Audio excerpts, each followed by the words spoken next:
गौरव जी, जैसा कि 5 अगस्त 2019 के बाद जब आर्टिकल 370 वहाँ से हटाया गया, तो एक कुछ समय के बाद लोगों में एक भरोसा जताया गया, एक कश्मीर की तरफ कूच होने लगा, टूरिज्म बढ़ने लगा, वहाँ के जो लोकल्स हैं उनके लिए वो एक बेहतरी का अवसर था और अभी वो लगातार चल रहा था। तमाम हज़ारों लोग कश्मीर जा रहे थे। इसके बाद वहाँ के जो लोकल्स हैं उन पर बहुत ख़राब इम्पैक्ट आने वाला है, वहाँ की इकोनॉमी पर एक ख़राब इम्पैक्ट आने वाला है। तो क्या इसके बाद जो लोकल कश्मीरीज हैं, कुछ अगर अभी भी उनके दिमाग में कोई संदेह हो तो इस वक्त इस बात की क्लैरिटी हो जानी चाहिए। और दूसरा सवाल मेरा ये है कि हम सब में भरोसा हो गया था, मैं भी पिछले साल यहीं गई थी, पहलगाम गई थी मैं, और मैंने तमाम लोगों को बोला कि पहलगाम जाओ, बहुत सुंदर है, बहुत सेफ है, आराम से जाओ। और अगर इसी मेरी बात का भरोसा करके अगर कोई चले जाता तो शायद मैं खुद को कभी माफ़ नहीं कर पाती।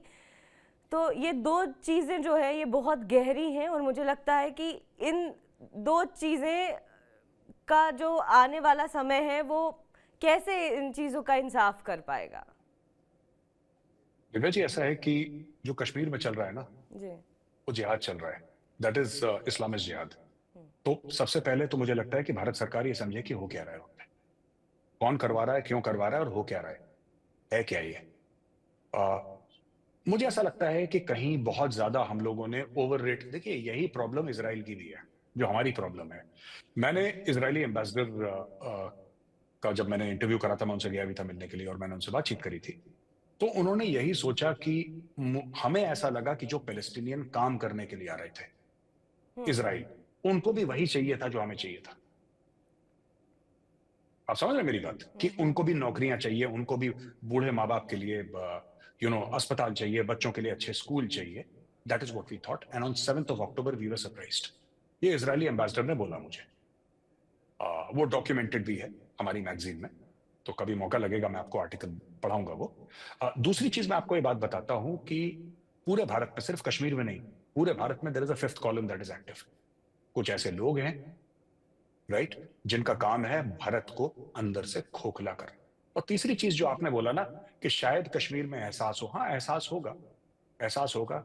लेकिन मैं ये चाहता हूं कि वाइडर एहसास ये ना हो कि साहब अब हमारे शिकारा पे कौन चढ़ेगा या हमारी दुकानों से सामान कौन खरीदेगा या हमारा बिजनेस कैसे चलेगा। वो एहसास बात का एहसास है। पहला एहसास ये है कि 28 बेगुनाह मारे गए। डू यू थिंक, मैं कश्मीरियों को ब्लेम नहीं कर रहा इसमें, प्लीज डोंट मिसअंडरस्टैंड मी, मैं किसी को ब्लेम नहीं कर रहा, क्योंकि कहीं के भी लोग, चाहे दिल्ली के हों, चाहे कश्मीर के हों, चाहे मणिपुर के हों, चाहे तमिलनाडु के हों, चाहे उत्तर प्रदेश के हों, कहीं के लोग पूरे एक जैसे नहीं होते। लोग मुख्तलिफ होते हैं, अलग अलग होते हैं। लेकिन एक बात और आपको मैं बता दूं दिव्या जी, कि this would not have been possible. ये एक मिलिट्री लेवल का आपको ऑपरेशन करा है टेररिस्ट ने। कोई अगर ये कह दे कि ये सिविलियन थे जिनको हथियार पकड़ा दिए और 10-15 हफ्ते की ट्रेनिंग कर दिया, I refuse to believe it. हो ही नहीं सकता। जी रोड जी। हेड से कितनी दूर हैं, कहां तक पैदल गए, गाड़ी कहां तक आ सकती है, हम यहां पे इतना एक्शन लेंगे, कब वो रेडियो सिग्नल जाएगा, कब वो गाड़ी से आएगा, फिर फौजी आएंगे, तब तक हम जंगल में। ये सिविलियन के दिमाग के बस का ही नहीं है। तो पहली बात ये। दूसरी चीज, ये सिंपल चीज है, आप टेक्निकलिटी छोड़ दीजिए। मैं आपसे पूछता हूं दिव्या जी, आप एक बात बताइए, क्या आपको लगता है कि this operation was possible without local help? It is not possible. Possible without local help आप ऑपरेशन नहीं कर सकते ऐसा। पुलवामा की जो सुसाइड बॉम्बिंग हुई थी, आप बिना लोकल हेल्प के नहीं कर सकते। आप नहीं कर सकते, वहां पे इकोसिस्टम एग्जिस्ट करता है। ये जो हम कहते हैं कि 1.6 करोड़ टूरिस्ट, 2 करोड़ टूरिस्ट, हम लोग ये बात सच है। ये बात सच है कि कश्मीर में on the face of it normalcy आई है। लेकिन ये भी बात सच है कि वो जो अलहदगी पसंद लोग हैं, वो अभी भी पॉकेट्स में एग्जिस्ट करते हैं। They still have influence. They still have influence. आपको क्या लगता है कि कश्मीरी पंडित वापस क्यों नहीं गए अभी तक? जी। आपको पता है क्यों नहीं गए कश्मीरी पंडित वापस कश्मीर में? अरे उनका घर है वहां पे, 5,000 साल से वहां पे रह रहे हैं, वो अपना घर क्यों नहीं जाएंगे कश्मीरी पंडित? वो इसलिए नहीं गए क्योंकि पंडितों का सच्चाई पता है। जी। बाकी सब लोग मेकअप करके बैठते हैं, कश्मीरी पंडित दे नो द ट्रूथ। आप 2 मिनट बैठिए चाय लेकर, उनके साथ पूछिए भाई क्या हुआ था, दे विल टेल यू कि हम क्यों नहीं जा रहे वापस। Because they know. Because they know. बाकी सब लोग खुशियां मना रहे हैं, बाकी सब लोग ये जाएंगे, पहलगाम जाएंगे, इधर जाएंगे, गुलमर्ग जाएंगे, बिल्कुल जाओ, मैं भी जाता हूं, इवन आई गो, और मैं दोबारा जाऊंगा।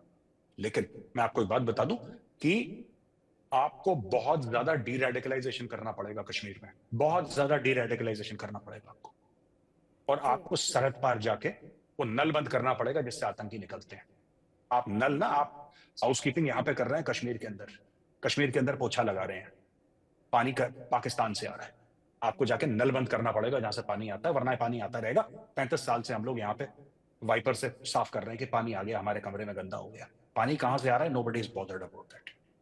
जी, लगता है आपको कि सरकार ऐसा कुछ करेगी और एक समय ऐसा होगा जैसा हम कुछ महीनों पहले सोच चुके थे कि अब जो है शांति आ गई है?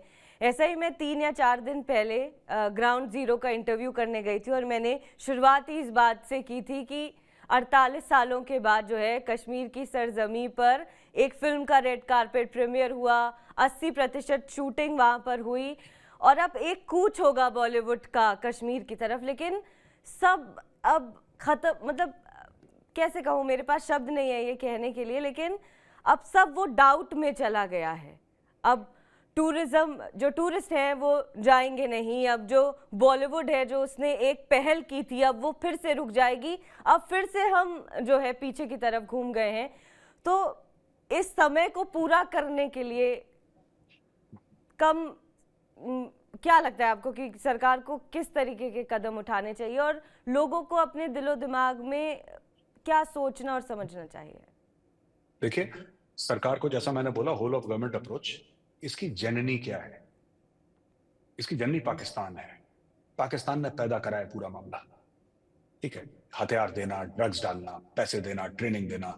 ये लश्कर तैयबा, आपको पता है, not many people in India know, because लोगों को इंटरेस्ट नहीं है, बस नाम सुनते हैं। Lashkar Taiba is a Punjabi group. Jaish e Mohammed एक पंजाबी, मुरीद के कहां पे? लाहौर के तो बगल में है मुरीद के।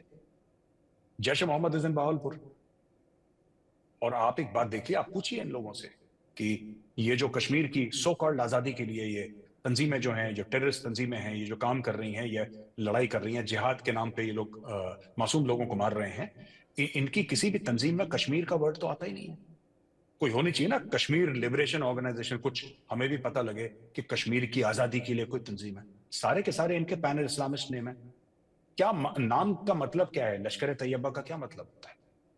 जैश ए मोहम्मद का क्या मतलब होता है? कोई पूछे इनसे, कोई पूछे इनसे। इसके बारे में कोई बात नहीं करता, बिकॉज ये अनकंफर्टेबल ट्रूथ्स हैं, ये इनकन्वीनियंट ट्रूथ्स हैं, ठीक है? कई चीजें ऐसी हैं, मैं आपको बोलूंगा, टेलीविजन पे ये जाएगा, बोला अरे यार ये आदमी कम्युनल है, ये गलत आदमी है, इसलिए हम लोग चुप, डर के मारे चुप रह जाते हैं, हम लोग बोलते नहीं है। लेकिन जो सच है वो सच है। आप देखिए, ये जो जनरल आसिम मुनीर बड़ा क्लियर है अपने दिमाग में, उसके दिमाग में कोई गलत फहमी नहीं है, गलत फहमी हमारे दिमाग में।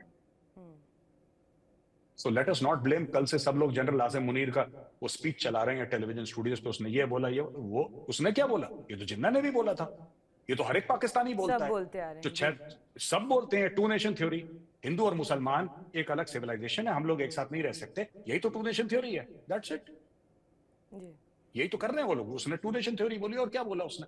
वो जो बचपन में उसको स्कूल में सिखाया गया है, वही चीज उसने पाकिस्तान स्टडीज का जो चैप्टर था उसमें सबके सामने उगल दिया। That is it.